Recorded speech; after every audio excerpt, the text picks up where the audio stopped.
السلام علیکم ورحمۃ اللہ وبرکاتہ۔ نحمدہ ونصلی علی رسولہ الکریم، اما بعد، اعوذ باللہ من الشیطان الرجیم، بسم اللہ الرحمن الرحیم۔ لقد کان لکم فی رسول اللہ اسوۃ حسنہ، صدق اللہ العظیم۔ اللہم صلی علی محمد وعلی آل محمد کما صلیت علی ابراہیم وعلی آل ابراہیم انک حمید مجید۔ اللہم بارک علی محمد وعلی آل محمد کما بارکت علی ابراہیم وعلی آل ابراہیم انک حمید مجید۔ نبی کریم صلی اللہ علیہ وسلم کی سیرت کے آخری درس چل رہے ہیں۔ گزشتہ درس میں حجۃ الوداع کا ذکر آیا تھا کہ نبی کریم صلی اللہ علیہ وسلم نے 10 ہجری کے اندر حج فرمایا، اور آپ صلی اللہ علیہ وسلم جو ہے وہ مکہ مکرمہ حج کے ارادے سے تشریف لے گئے، اور لاکھ سے زیادہ کا یہ مجمع تھا۔ اسی میں آپ صلی اللہ علیہ وسلم جب حج سے واپس تشریف لائے ہیں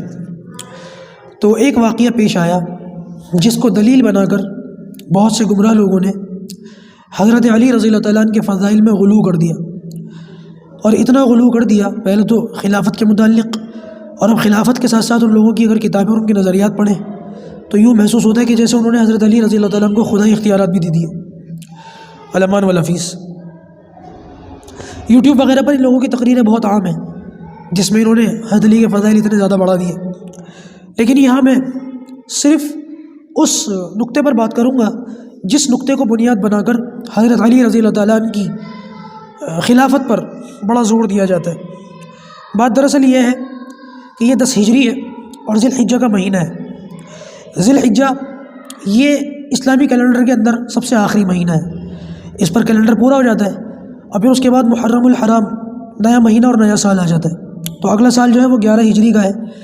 اور محرم، صفر اور اس کے بعد ربیع الاول، تو یہ وہ ربیع الاول ہے 11 ہجری کا جس میں نبی کریم صلی اللہ علیہ وسلم اس دنیا سے پردہ فرما گئے۔ حضرت علی کے متعلق چند ایک چیزیں ہیں، پہلے اس کو سمجھ لیجئے، پورا بیک گراؤنڈ میں بتاتا ہوں آپ کو، اس کے بعد پھر انشاءاللہ عز و جل آپ کو پوری بات سمجھ میں آ جائے گی کہ نبی کریم صلی اللہ علیہ وسلم نے وہ جو مشہور الفاظ ہیں من کنت مولاہ فعلی مولاہ، اس کا کیا مطلب نکلتا ہے۔ بات دراصل یہ ہے کہ آپ صلی اللہ علیہ وسلم نے حضرت علی رضی اللہ تعالیٰ عنہ کو یمن بھیجا تھا، ایک تو فتح مکہ کے فوراً بعد بھیجا تھا، اور یہ دوسری مرتبہ بھیجا تھا حج کے موقع پر۔ آپ صلی اللہ علیہ وسلم نے 300 سوار اللہ کے ان کے حضرت علی کے ساتھ بھیجے، اور یمن کی طرف آپ صلی اللہ علیہ وسلم نے ان کو روانہ فرمایا، اور چند ایک نصیحتیں کی۔ حضرت علی سے یہ کہا کہ اس سفر میں تمہارا طرز عمل یہ ہونا چاہیے کہ تم دائیں بائیں، یعنی رستے میں بیچ میں ادھر ادھر التفات نہ کرنا، ادھر ادھر توجہ نہ دینا، سیدھے جانا۔ اس کے بعد آپ صلی اللہ علیہ وسلم نے حضرت علی کو یہ وصیت فرمائی، یہ نصیحت فرمائی کہ علی، جہاں تم جا رہے ہو ان لوگوں سے پہلے جھگڑا مت کرنا، اور اگر وہ جھگڑے میں پہل کریں اور اس پہل کرنے کے چکر میں اگر تمہارا بھی کوئی بندہ مارا جائے، تمہاری جانب سے کوئی ایمان والا شہید ہو جائے، تب بھی غصہ نہ ہونا، جلد بازی سے کام نہ کرنا، جلد بازی میں جذبات میں آ کر کے فیصلہ نہ کرنا، بلکہ ان لوگوں کو کلمے کی دعوت دینا، اس کے باوجود بھی لڑائی نہ کرنا، کلمے کی دعوت دینا، اور اس میں ان سے یہ کہنا کہ تم کیا اس بات کا اقرار کرتے ہو کہ اللہ کے سوا کوئی معبود نہیں، اور حضرت محمد رسول اللہ صلی اللہ علیہ وسلم اس کے آخری پیغمبر اور رسول ہیں۔ اگر وہ اس بات کو مان جائیں تو پھر ان سے نماز کے لیے پوچھنا کہ کیا تم نماز پڑھنے پر راضی ہو، 5 دن میں 5 وقت کی جو نمازیں ہیں، اگر وہ اس پر بھی راضی ہو جائیں تو تم ان سے اس بات کو پوچھنا کہ کیا تم اس بات پر راضی ہو کہ تمہارے مالداروں سے زکوٰۃ لی جائے اور تمہارے ہی غریبوں پر تقسیم کر دی جائے۔ علی، اگر وہ ان ساری باتوں پر راضی ہو جائیں تو پھر ان سے لڑائی جھگڑا نہ کرنا، ان سے مقابلہ نہ کرنا، اور کوئی ایک شخص تیرے ہاتھ پر ایمان لے آئے، یہ اس سے بہتر ہے کہ تجھے وہ سب کچھ دے دیا جائے کہ جس پر زمین اور یعنی کہ جو زمین اور آسمان میں جس کے اوپر سورج طلوع ہوتا ہے، اس جہان میں جو کچھ نظر آ رہا ہے اور جس کے اوپر سورج نکل رہا ہے، وہ سب کچھ تمہیں دے دیا جائے، اس سے بہتر یہ کہ ایک شخص تمہارے ہاتھ پر کلمہ پڑھ دے۔ یہ وصیت اللہ کے رسول صلی اللہ علیہ وسلم ان کو کی، نصیحتیں ان کو کی، اور یہ چلے گئے۔ اس مارکے میں حضرت علی کو فتح ہوئی زبردست، اور مال غنیمت آیا اچھا خاصا۔ مال غنیمت کے متعلق میں پہلے بھی یہ بات بتا چکا ہوں کہ مال غنیمت کے 5 حصے ہوتے ہیں، ایک حصہ اللہ اور اس کے رسول کا ہوتا ہے، اور 4 حصے جو ہے وہ مسلمانوں میں تقسیم کر دیے جاتے ہیں۔ اس لشکر کے اندر کچھ نوجوان مسلمان بھی تھے جو نئے نئے مسلمان ہوئے تھے، ایک تو نوجوان تھے، اوپر سے نو مسلم تھے۔ لہٰذا ان لوگوں نے جب یہ دیکھا کہ مال غنیمت اس کا ایک حصہ، پانچواں حصہ نکال لیا گیا ہے اللہ اور اس کے رسول کے نام پر، تو ان لوگوں نے اصرار کیا کہ یہ حصہ بھی اسی میں تقسیم کیا جائے، ہم ہی لوگوں کو دیا جائے، یہ الگ نہ کیا جائے۔ بہرحال حضرت علی نے ان کو منع کر دیا اور مال غنیمت ویسے ہی تقسیم کیا، 4 حصے تقسیم کر کے ایک حصہ اللہ اور اس کے رسول کے لیے الگ کر دیا گیا۔ حج کا موقع تھا، ادھر سے حضرت علی رضی اللہ تعالیٰ عنہ جو ہے وہ یمن سے نکلے اور ادھر سے نبی کریم صلی اللہ علیہ وسلم مدینہ سے حج کے لیے نکلے، تو یہ بھی حج کے لیے گئے حضرت علی، اور ادھر سے اللہ کے رسول حج کے لیے گئے۔ تو ایک موقع ایسا آیا کہ آپ صلی اللہ علیہ وسلم جب حج کو پہنچ گئے اور عرفات کا موقع آ گیا، تو حضرت علی نے اپنے لشکر کو، اس کی جو کمان ہے حضرت ابو رافع رضی اللہ عنہ ان کو سونپ دی، ابو رافع کو ذمہ دار بنا دیا لشکر کا، اور خود جلدی جلدی تشریف لے گئے۔ آپ صلی اللہ علیہ وسلم کو یمن کی کارگزاری سنائی اور وہاں حج میں شریک ہو گئے، اور حج میں شریک ہونے کے بعد حضرت علی جو ہے ان کو جب پتہ چلا کہ میرے لوگ جو ہے وہ پیچھے پیچھے آ رہے ہیں، کیونکہ یہ تو جلدی آ گئے تھے، لشکر پیچھے سے آ رہا تھا، جب حضرت علی ان لوگوں کو ویلکم کرنے کے لیے، ان کا استقبال کرنے کے لیے گئے، تو حضرت علی نے اس لشکر کے اوپر ان کے کپڑے، جو احرام کی جو چادریں ہوتی ہیں، وہ نئی چادریں دیکھی، تو حضرت علی نے ابو رافع سے پوچھا کہ یہ نئی چادریں کون سی ہیں؟ تو انہوں نے کہا کہ حضرت علی سے کہ یہ وہی 5واں حصہ ہے جو یہ آپ سے تقسیم کرنے کو کہہ رہے تھے اور آپ نے منع کر دیا تھا۔ آپ کے جانے کے بعد انہوں نے دوبارہ مجھ سے تقسیم کرنے کو کہا، میں نے بھی منع کیا، لیکن انہوں نے ضد کرنی شروع کر دی، اصرار کر دیا، لہٰذا مجھے مجبوراً یہ تقسیم کرنا پڑا۔ اس پر حضرت علی کو بڑا غصہ آیا،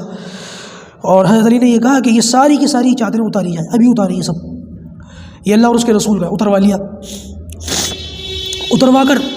ظاہر سی بات ہے جب یہ اتروایا تو پھر سارے کے سارے جتنے لوگ تھے سب غصہ ہو گئے، حضرت علی پر ناراض ہو گئے، اور آپ صلی اللہ علیہ وسلم سے آ کر حضرت علی کے متعلق شکایتیں کی۔ حضرت بریدہ اسلمی، یہ وہ صحابی ہے جو نبی کریم صلی اللہ علیہ وسلم کے قتل کے ارادے سے ہجرت والے دن نکلے تھے اور اللہ کے رسول کو دیکھتے ہی مان لے آئے تھے۔ میں نے شروع سیرت میں بتایا تھا، کہتے ہیں کہ میرے دل میں بھی، میں بھی ان لوگوں میں سے تھا کہ جن کے دلوں میں حضرت علی کے متعلق کچھ بات تھی، میرے دل میں بھی تھی، اور میں نے اللہ کے رسول صلی اللہ علیہ وسلم سے آ کر کے کہا کہ علی کے متعلق شکایت کی، تو کہتے ہیں کہ میں نے دیکھا نبی کریم صلی اللہ علیہ وسلم کا چہرہ مبارک متغیر ہو گیا، بدل گیا، رنگ بدل گیا، میں خاموش ہو گیا، اور اس کے بعد اللہ کے رسول صلی اللہ علیہ وسلم نے وہی الفاظ فرمائے جو غدیر خم پر فرمائے تھے، من کنت مولا فعلی مولا، تو جس کا میں دوست ہوں علی اس کے دوست ہیں۔ یہی کا یہی معاملہ پھر ایسے ہوا کہ جب یہ حج ختم ہو گیا، حضرت علی بھی فارغ ہو گیا، اور شکایت تو تھی، ناراضگی تو تھی، تو جب یہ لوگ واپس جا رہے تھے تو ایک موقع ایسا آیا، غدیر خم یہ ایک مقام ہے، اور اس مقام کے بارے میں علماء نے فرمایا کہ یہ وہ جگہ ہے جہاں سے لشکر الگ ہوتے ہیں، جماعتیں الگ ہوتی ہیں، کہیں سے بھی، کسی بھی بستی سے، کسی بھی علاقے سے، کسی بھی شہر سے، کسی بھی دیہات سے جو آتے ہیں تو یہاں سے ہو کر کے گزرتے ہیں۔ اس زمانے کا جو حج کرنے کا وہ تھا، اور جب قافلے واپس جاتے تھے تو یہاں سے الگ ہو جاتے تھے، تو نبی کریم صلی اللہ علیہ وسلم کو یہ بات بالکل گوارا نہ تھی کہ یہاں سے جانے والے لوگ جو اب الگ ہوں گے وہ لوگ حضرت علی کے متعلق کوئی بات لے کر کے جائیں۔ تو حضرت علی کے متعلق آپ صلی اللہ علیہ وسلم نے لوگوں کو جمع فرمایا اور حضرت علی کا ہاتھ پکڑ کے اوپر کر کے فرمایا، من کنت مولا فعلی مولا، کہ جس کا میں دوست ہوں علی اس کے دوست ہیں۔ اور یہاں پر حضرت علی کے متعلق بڑی لمبی چوڑی اللہ کے رسول صلی اللہ علیہ وسلم نے تقریر فرمائی، اس میں ان کے فضائل تھے اور ان کا بڑا ذکر تھا۔ یاد رکھیے کہ یہ حضرت علی کی محبت میں تھا، خلافت میں نہیں تھا۔ بڑے نادان ہیں وہ لوگ جو محبت کو خلافت سمجھتے ہیں۔ بھائی محبت تو ہر ایک سے ہوتی ہے، بہت سارے لوگوں سے ہوتی ہے، خود نبی کریم صلی اللہ علیہ وسلم کو اپنے تمام صحابہ سے محبت تھی، تمام ازواج مطہرات بنات طیبات اہل بیت سے محبت تھی، تو کیا اس کا مطلب یہ ہوا کہ سارے کے سارے خلیفہ ہونے چاہیے؟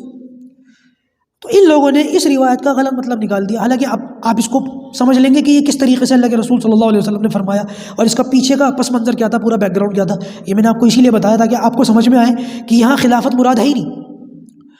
خود اہل بیت سے اس بات کو پوچھا گیا، کبھی بھی جو ہے بعد میں آپ صلی اللہ علیہ وسلم کا جب آپ نے پردہ فرمایا اس دنیا سے، تو خلافت کے متعلق جب اختلاف ہوا ہے تو اس اختلاف کے موقع پر بھی کسی نے حضرت علی کا نام لے کر کے اس روایت کو دلیل میں پیش نہیں کیا کہ اللہ کے رسول نے یہ کہا تھا۔ تم لوگ جو مطلب سمجھے ہو، صحابہ کرام میں سے کسی ایک بندے نے بھی یہ مطلب نہیں سمجھا تھا، اگر ہوتا تو صحابہ کرام ضرور سمجھتے۔ حتیٰ کہ پوچھا گیا اہل بیت سے کہ کیا اس روایت کا یہ مطلب ہے، تو انہوں نے کہا نہیں، ایسا نہیں ہے، یہ مطلب نہیں ہے اس کا، کتابوں کا مطالعہ کیجیے، پتہ چل جائے گا ان باتوں میں کتنی وضاحت ہے اور کتنی سچائی ہے۔ بہرحال اس کا غلط مطلب لیا گیا، اور اس کی تائید ایک اور روایت سے ہوتی ہے کہ آپ صلی اللہ علیہ وسلم جب بہت زیادہ شدید بیمار ہوئے، غدیر خم تو حج کے فوراً بعد کا واقعہ ہے نا. اس واقعے کے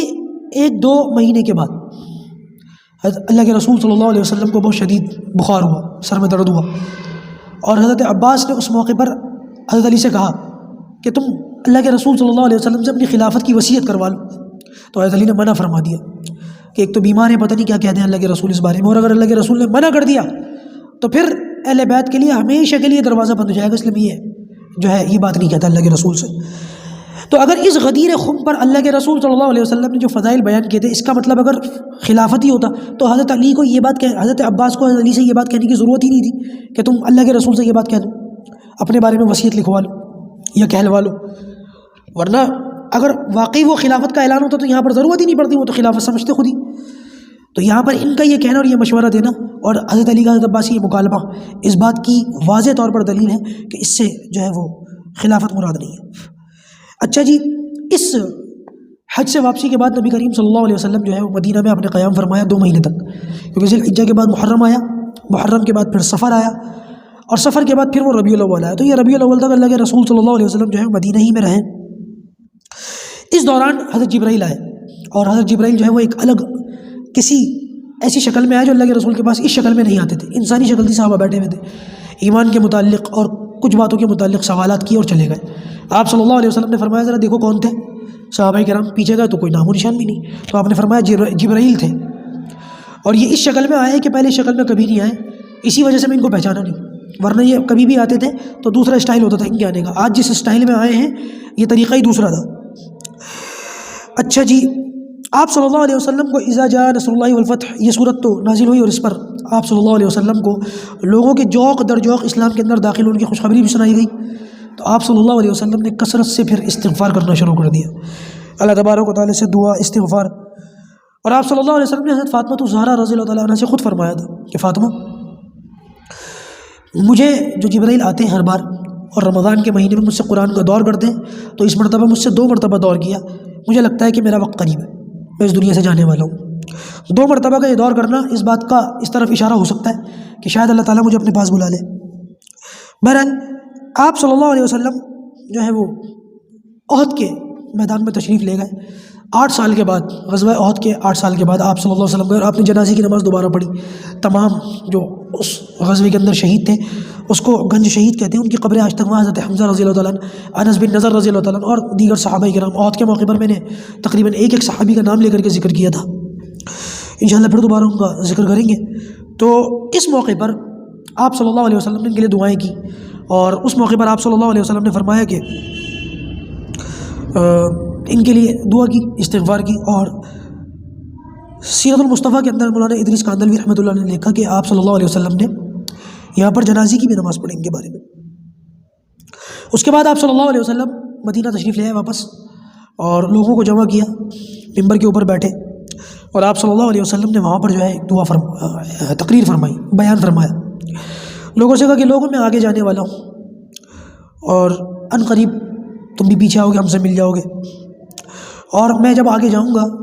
اللہ تعالیٰ سے تو میں تمہارے بارے میں گواہی دوں گا. اب ظاہر سی بات ہے کہ یہ جو گواہی اللہ کے رسول صلی اللہ علیہ وسلم دیں گے یہ محبت کی ہوگی، ایثار اور ہمدردی کی ہوگی، رفاقت کی ہوگی. اس کے بعد آپ صلی اللہ علیہ وسلم نے فرمایا کہ ان قریب تم سے کوثر پر ملاقات ہوگی، حوض کوثر پر ملاقات ہوگی. اور اللہ کے رسول صلی اللہ علیہ وسلم نے فرمایا کہ میں یہاں بیٹھ کر کوثر کو اپنی آنکھوں سے دیکھ رہا ہوں، اپنے سامنے دیکھ رہا ہوں. اور آپ صلی اللہ علیہ وسلم نے اس کے بعد فرمایا کہ اے لوگوں، مجھے زمین کے خزانوں کی کنجیاں دے دی گئیں. یہ اس طرف اشارہ ہے کہ آپ کے بعد حضرت ابوبکر صدیق، حضرت عمر فاروق رضی اللہ عنہ کے دور خلافت میں جو زمین فتح ہوئی ہے اور علاقے فتح ہوئے، اور ان کے خزانے، کسریٰ اور قیصر کے خزانے جو صحابہ کرام کے گھروں کے آنگنوں کے اندر کوڑے کے اندر ٹھوکروں میں پڑے ہوئے تھے، اس کی طرف یہ اشارہ تھا. آپ صلی اللہ علیہ وسلم نے فرمایا کہ شیطان اس بات سے مایوس ہو گیا ہے کہ اب اس زمین میں اس کی پوجا کی جائے گی، اس کی عبادت کی جائے گی، اس زمین میں اس کی جو ہے عبادت کی جائے. شیطان اس بات سے مایوس ہو گیا ہے، لیکن میں ڈرتا ہوں اس بات پر کہ تم لوگ آپس میں دنیا داری کے مقابلے شروع کر دو گے، اور ایک دوسرے سے حسد کرو گے، جنگ کرو گے، اور ختم کر دیے جاؤ گے آپس میں. اسی طریقے سے دنیا کے مقابلے تم ایک دوسرے سے جو ہے شروع نہ کر دینا. مطلب یہ تھا کہ ایک دوسرے سے حسد، بغض کینا، یہ ساری باتیں نہ کرنا. دیکھو ان چیزوں سے بچنا، اور یہ چیزیں بڑی خطرناک ہیں اور یہ تمہیں برباد کر دیں گی. مطلب یہ سارے الفاظ تو اس میں نہیں ملتے، لیکن سارا کنکلوژن یہی نکلتا ہے کہ جو چیزیں تم چھوٹی سمجھتے ہو حقیر سمجھتے ہو، دنیا اور دنیا کی جو چیزیں، صحابہ کرام تو اس میں نہیں لگے، لیکن صحابہ کرام کے بعد آج تک عرب دنیا کا جو حال ہے ہماری آنکھوں کے سامنے، حلال نائٹ کلب کے نام سے وہاں پر اوریانیاں، بے حیائی اور نہ جانے کیا ہو رہا ہے، اور ہم دیکھتے ہیں پوری دنیا بے بسی کی تصویر بنی ہوئی ہے، حرم کا جو تقدس ہے اس کو بھی پامال کر دیا گیا، اور کس طریقے سے وہاں پر بے ادبی کا ایک بے تحاشا جو ہے وہاں پر ایک دروازہ کھول دیا گیا، شراب عام ہے، بے حیائی عام ہے، اور ٹی وی سیلیبریٹیز وہاں جاتے ہیں اور نہ جانے کیا کیا ڈانس ہو رہا ہے، کانسرٹس ہو رہے ہیں، اور دنیا بھر کی چیزیں ہو رہی ہیں اس مقدس سرزمین پر جہاں پر اللہ کے رسول صلی اللہ علیہ وسلم اور آپ کے صحابہ کرام آرام فرمائے۔ بس پتہ نہیں کون سا ہمارا مقدر ہے کہ ہم نے یہ چیزیں دیکھی، کبھی ان چیزوں کا تصور بھی نہیں کیا جا سکتا تھا، دیکھنا تو دور کی بات، ہم سوچ بھی نہیں سکتے تھے کہ اس مقدس سرزمین پر یہ حالات بھی ہوں گے اور ہمیں دیکھنے پڑ رہے ہیں، اور اللہ حفاظت فرمائے ہماری آنے والی دوسری اور تیسری نسل تو پتہ نہیں کیا کیا دیکھے گی۔ پناہ مانگنی چاہیے اللہ تعالیٰ سے۔ پروردگار ان فتنوں سے، ان مکاریوں سے اور شیطانی طور طریقوں سے ہماری اور پوری امت مسلمہ کی حفاظت فرمائے۔ انشاءاللہ اس سے آگے کی بات جو ہے وہ کل عرض کی جائے گی۔ السلام علیکم ورحمۃ اللہ وبرکاتہ۔